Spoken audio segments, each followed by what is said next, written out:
교회는 겉으로 볼 때에 건물이 있고 또 사람이 있고 또 교회 안에도 모든 조직이 있고 또 행정이 있어서 다른 세상의 공동체와 유사한 면이 있습니다. 하지만 이런 것들이 다 잘 되어 있다고 해서 교회는 아닙니다. 교회가 교회될 수 있는 모범을 초대교회가 잘 보여줍니다. 사도행전 2장에 보면은 그들이 사도의 가르침을 받아 서로 교제하고 떡을 떼며 오로지 기도하기를 힘쓰니라 합니다. 초대교회는 모이기에 힘썼고 사랑으로 교제하고 열심히 말씀을 배우고 기도하기를 힘썼습니다. 그래서 영혼 구원의 역사, 삶의 변화들이 일어났습니다. 심지어는 가진 재산을 나눠 쓰는 그런 교회였습니다. 아름다운 예배당을 짓는다거나 예배 형식을 멋있게 한다거나 교회의 여러 사업을 논의하는 데에 우선순위가 있지 않았습니다. 교회 내부적으로 서로 위로하고 격려하면서 화평을 이루었습니다. 서로 존중하고 귀하게 여기는 그리스도 안에서 지체된 형제가 됨을 이렇게 이루는 공동체였습니다. 외부적으로는 많은 박해가 있었지만은 내적으로 평안하여 화목한 공동체가 되었기 때문에 박해가 있어도 흔들리지 않고 든든히 서가고 이겨낼 수 있었습니다. 올해 우리 교회의 표어를 평안하여 든든히 서가는 교회라 그렇게 정했습니다. 한번 따라해 보실까요? 평안하여 든든히 서가는 교회. 오늘 말씀인 교회가 평안하여 든든히 서가고 외부적인 도전과 고난이 와도 교회가 내부적으로 평안하면은 오히려 든든히 선다 그 말이에요. 서로 격려하고 세워주고 성령 안에서 하나가 되는 교회는 평안하여 든든히 세워져 갑니다. 교회 가면은 괜히 마음이 불안하다, 힘들다. 그러면 교회가 건강하게 성장할 수가 없습니다. 서로 섬기고 배려하는 가운데에 평안과 쉼을 누리게 되고 하나님의 말씀, 성령의 인도하신 가운데에 주신 사명을 또 잘 감당하게 되는 겁니다. 어떤 곳으로 여행을 가는데 그 가려고 하는 곳이 지진이 났다, 전쟁이 있다, 홍수가 난다 이러면은 그래서 막 혼란이 있다면은 그 여행 계획을 취소하겠지요. 계획을 바꾸든지 할 것입니다. 교회도 평안해야 누구든지 와서 신앙생활 제대로 할 수 있습니다. 교회가 시끄럽고 혼란하고 평안하지 못하면은 신앙생활 하기가 힘듭니다. 교회에 박해가 없으면 교인들이 많이 모이고 재정도 넉넉하고 다 편안하면은 될 것 같은데 그렇지 않습니다. 교회 안에 평안함이 없을 수가 있습니다. 세상적으로 볼 때에는 모든 게 다 잘 갖춰졌는데도 평안하지 않는 교회에 있을 수가 있습니다. 그 이유는 뭔가면은 초대 교회에서 나타나는 정말로 교회로서의 평안함을 유지하는 그 원동력이 그 방식이 잘못되었기 때문에 그렇습니다. 세상의 방식대로 교회가 움직여지게 되면은 평안함이 없는 겁니다. 하나님의 말씀과 하나님의 사랑과 성령의 인도하심이 기준이 되고 교회를 움직이는 그 힘이 되어야 되는데 그렇지 못하면은 아무리 잘 이렇게 운영을 한다 해도 그 안에는 사람들이 모인 곳이기 때문에 불평과 원망과 비판과 불순종, 무질서, 인간의 탐욕 이런 흐름이 교회에 그대로 다 들어오게 되어 있습니다. 그러면은 평안한 교회가 되지를 못합니다. 오히려 교회의 외적인 박해와 고난이 있을지라도 그 사랑으로 하나가 되고 성령의 인도하신 가운데에 거할 때에 평안함을 누리게 됩니다. 우리 교회는 하나님의 사랑과 말씀 가운데 거하면서 기도에 힘쓰고 성령으로 하나가 되어서 초대교회같이 평안하여 화목한 교회로 든든하게 세워져 가야 할 줄로 믿습니다. 교회가 평안해야 돼. 그래야 사람들이 와서 그 마음 가운데에 참된 쉼을 얻고 구원의 그 기쁨을 누리고 또 세상을 향하여서도 그 평안함을 증거할 수 있지요.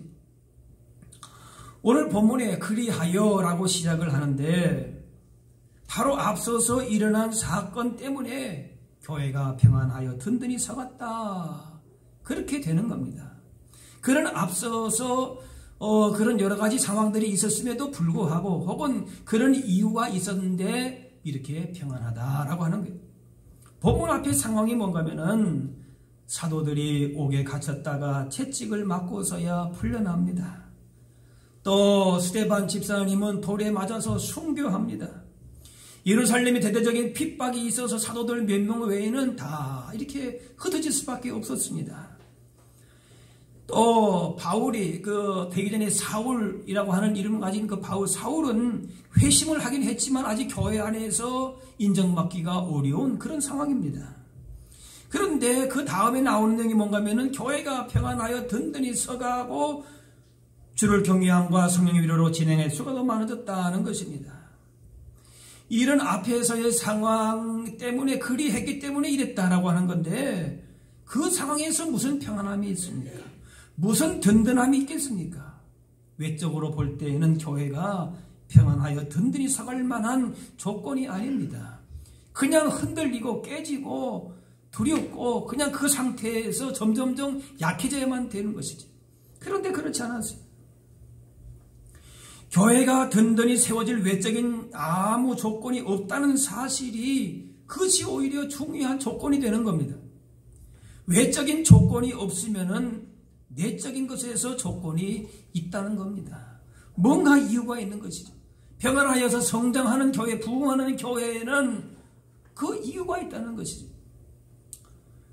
그 모든 박해와 핍박에도 불구하고 초대교회가 부흥할 수 있었던 것은 외적인 조건이 그 안에 있는 사람들이 얼마나 훌륭한 사람들이 모였느냐, 교회를 얼마큼 잘 지었느냐, 프로그램을 잘 운영을 했느냐, 그것이 아니라 교회 안에서 주를 경외함과 성령의 위로가 있었다. 그렇게 말씀은.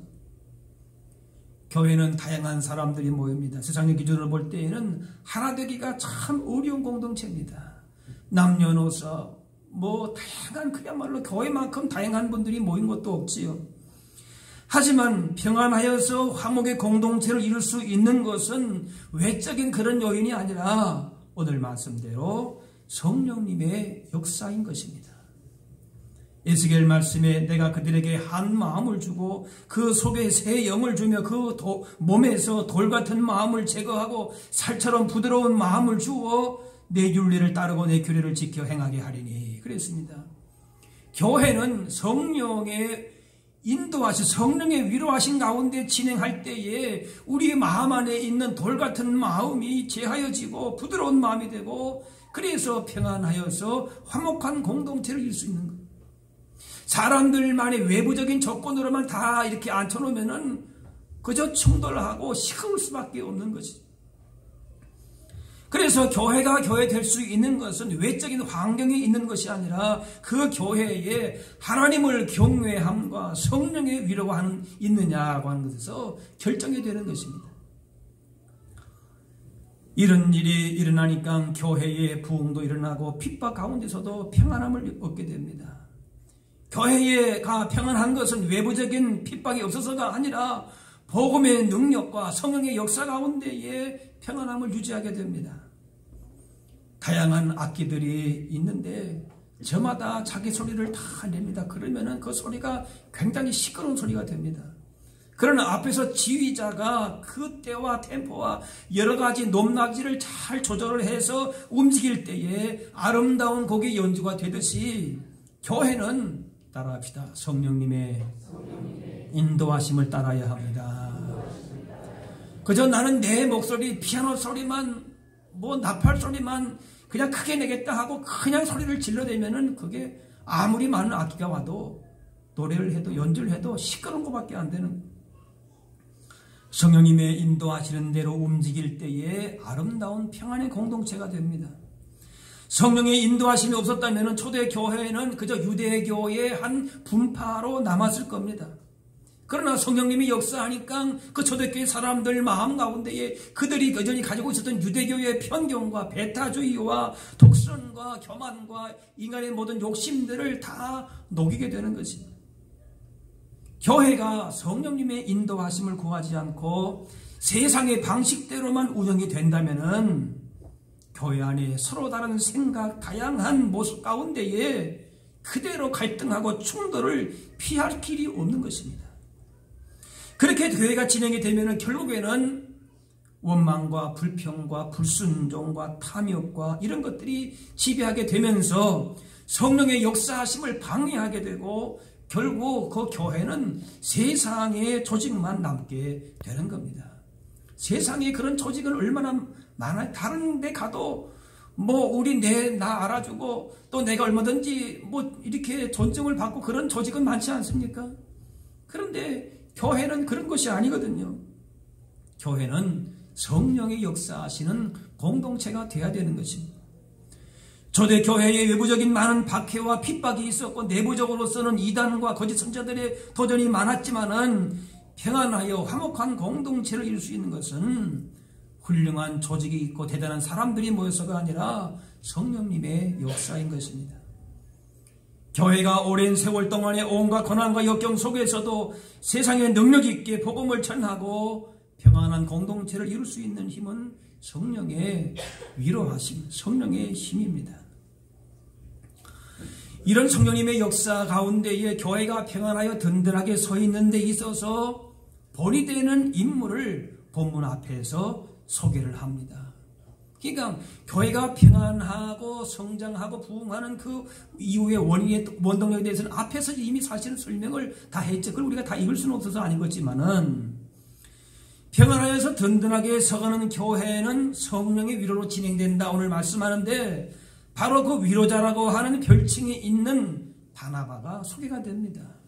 성령의 위로로 교회가 평안하고 이렇게 잘 세워지게 되는데 그걸 그렇게 살아왔던 그런 교회 지도자가 한 사람이 있는데 바로 누군가 보니까 바나바입니다.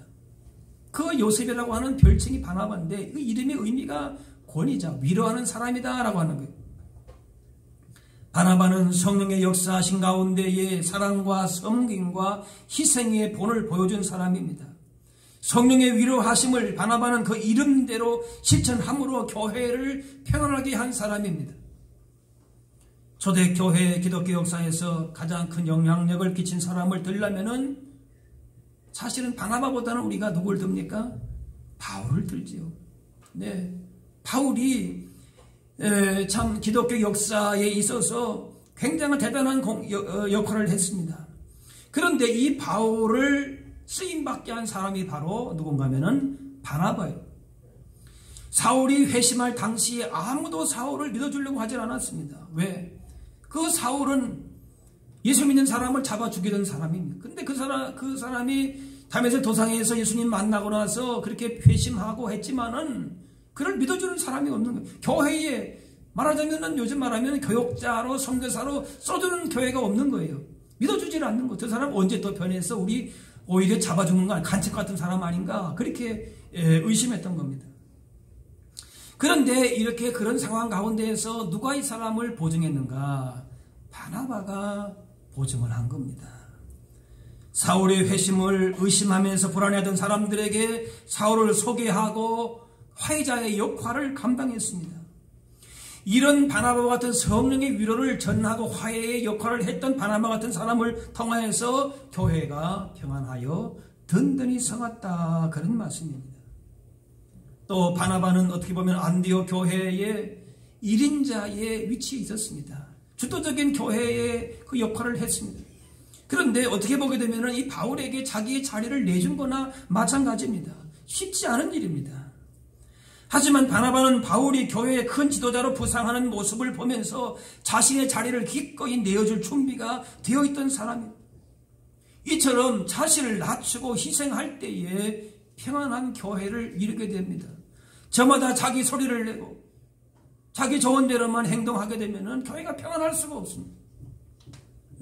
이 바울이 사람들 앞에 의심을 받고 인정을 받지 못할 때에, 방황할 때에 바나바는 자기의 자리를 내어주는 거예요. 어떻게 보면 까마득한 후배지요. 상대도 안 되는 사람이에요. 그런데 그를 세워주고 추천해주고 그렇게 하는 겁니다. 상대방을 있는 모습 그대로 받아들이는 이해와 사랑으로 부족함을 감싸주는 포용력이 있었습니다. 그런 희생과 섬김의 사랑이 있었기 때문에 초대 교회가 평안하여 화목한 교회가 된 겁니다.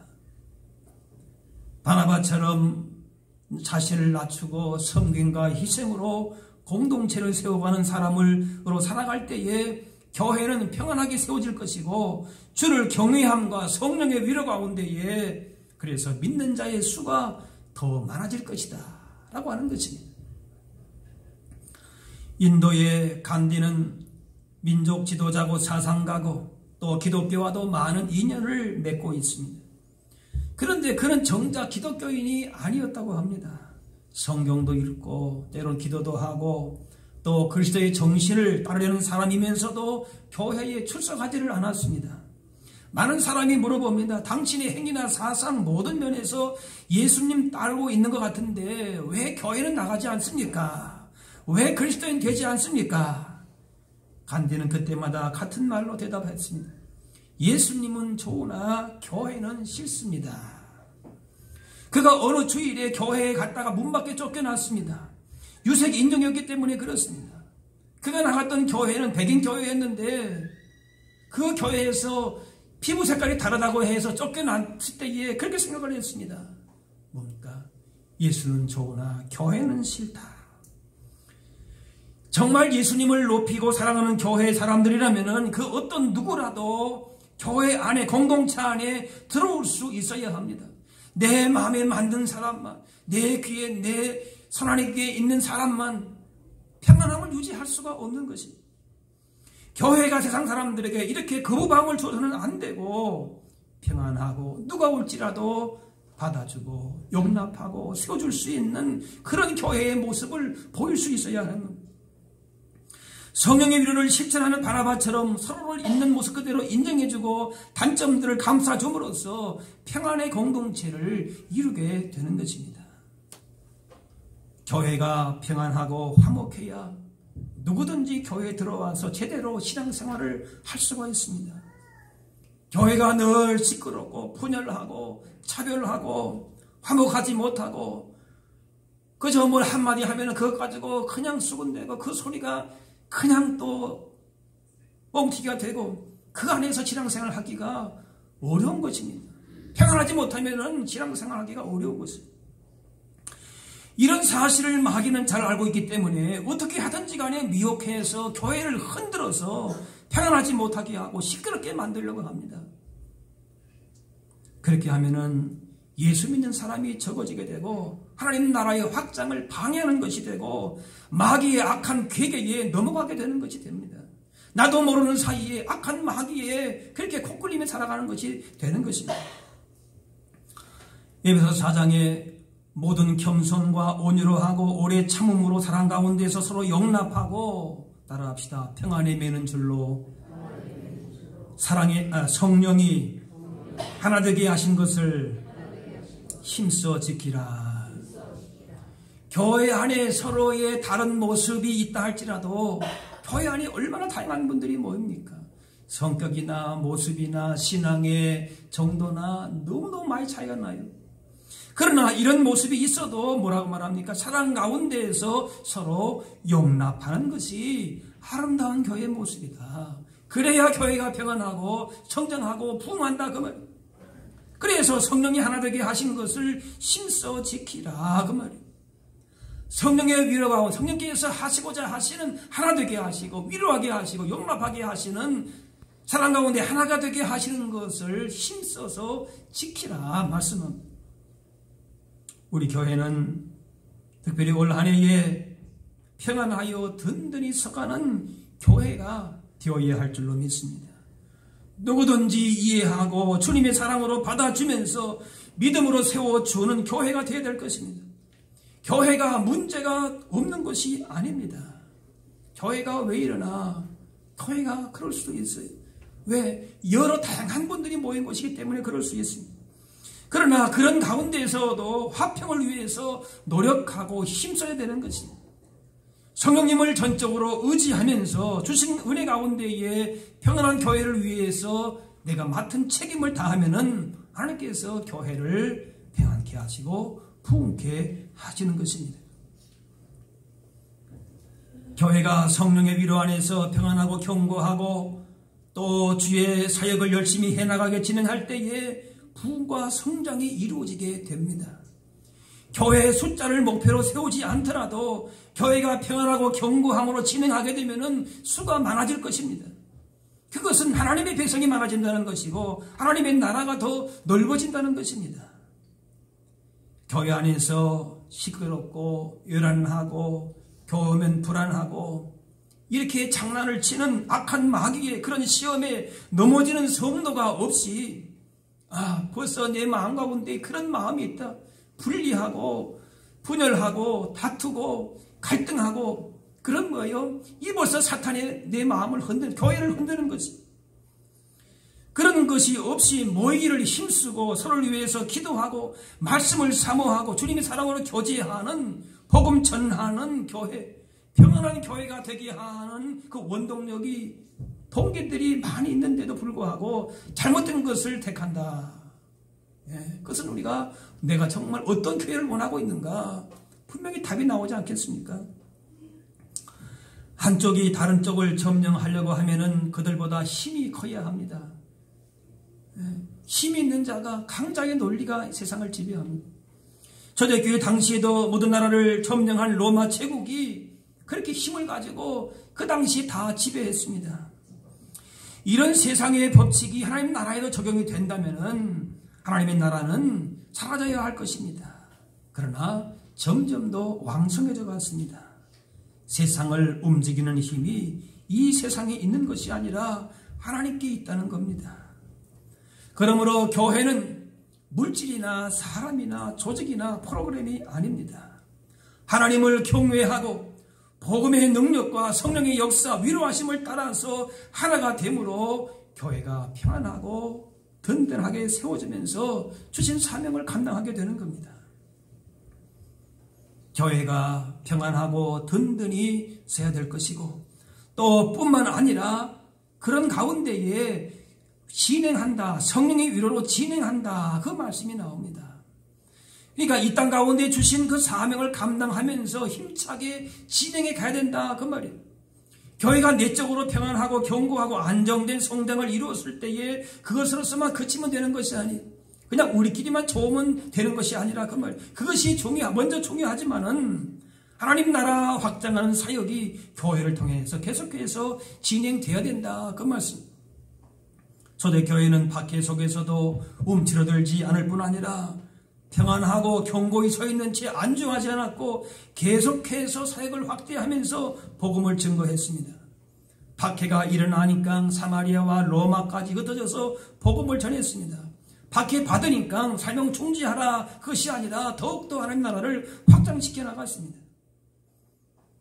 교회는 평안하여 화목한 공동체로서 그 자리에만 머물러 있는 것이 아니라 복음 증거하는 사명, 하나님 나라를 확장시키는 사명, 세상을 섬기는 책임을 계속해서 감당하면서 더욱 든든히 서가야 하는 겁니다. 평안하다 해서 우리끼리 평안하니까 문제가 없으니까 된 것이 아니에요. 세상과는 여전히 도전과 시험 앞에 직면하게 되는데 그래서 계속적으로 거기에 중단하지 않고 그 하나님 나라의 사명을 감당하면서 진행하라 그렇게 말씀하는 것이죠. 우리 교회만을 위한 사역을 하는 것이 아니라 이 지역과 한국 교회와 나아가서 나라와 민족을 위한 사역을 하는 겁니다. 기독교 정신이 이 땅의 국민 전신의 기초가 될 때에 모든 사신우상과 부정부패가 사라지고 정직한 나라가 되고 이기적인 욕망이 사라지게 되고 서로 사랑하며 배려하는 그런 아름다운 나라가 될 것입니다. 우리 교회가 그런 비전과 그런 목표를 가지고 교회에서의 사명을 감당해야 될 것입니다.